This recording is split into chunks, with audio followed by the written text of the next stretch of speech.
mango, raw mango, that was kept, probably it was boiled and it was then dried and it was kept here with spices, with oil, and it was kept there for a while till it became soft. It's like pickles. So you can smell It's a it from here. pickle, that's You what can it smell it is. from It's a here. pickle.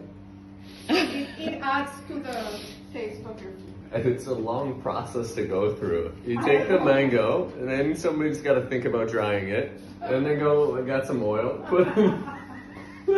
I mean, this is just lemon, Yep. chili, and salt. That's it.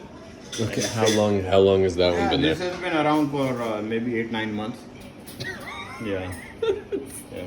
And this won't go bad. Yeah. This won't go bad. This is the same. I think I made this one. Yeah. There you go. Yeah. Ooh. It tastes very good. But you have to get it in really small pieces. You can't just. Yeah. You're not gonna eat like a whole. Miriam's sister, when she was here at our wedding, Yeah.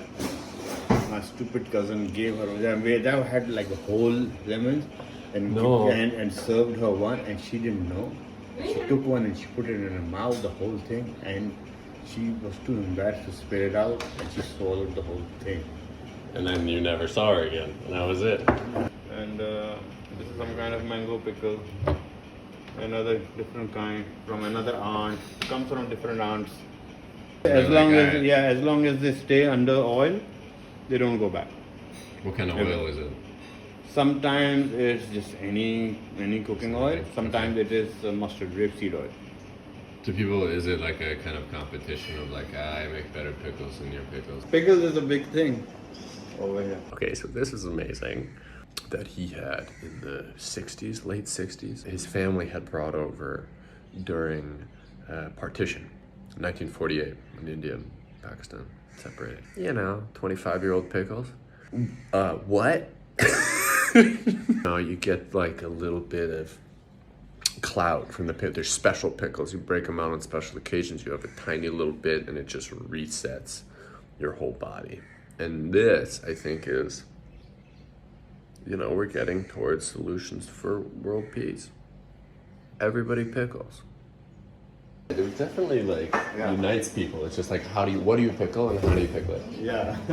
My ancestors were pickling like tomatoes and cabbage, Yeah. You might be wondering why all the video looks like shit. Some of the times, identities need to be, or at least should be, protected, and so we're not getting faces. Sorry,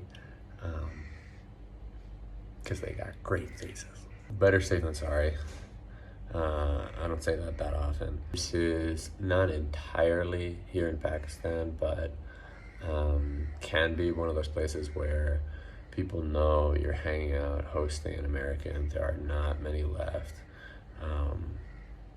And if they know if I'm Jewish, which is really not that much of an extra issue, you might have to answer questions after. We don't want anybody to have to go through that. So enjoy a bunch of footage of dogs while we talk about It's also very seasonal for us, because in summer we always, obviously, because of the raw mangoes, is what we use for a lot for pickles, together with other things. Also, yes, I'm in the bathroom now, and I don't ask where I'm shooting stuff, and I'm in an undershirt. Okay, it's degrees out. We're talking about how the influence on the pickles, not to mention all the other food, is part of the Silk Road, or could be. He says we got like stuff that's like kimchi comes through. And in winter we make a pickle which is a lot like kimchi.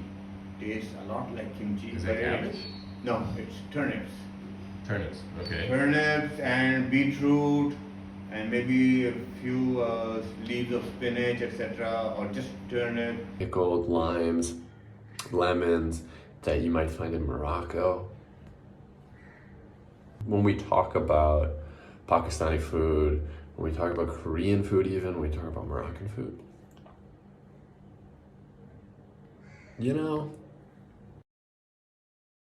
a lot of times I think that I'm traveling, moving around a lot, and then other times I feel like I'm staying kind of in the same place or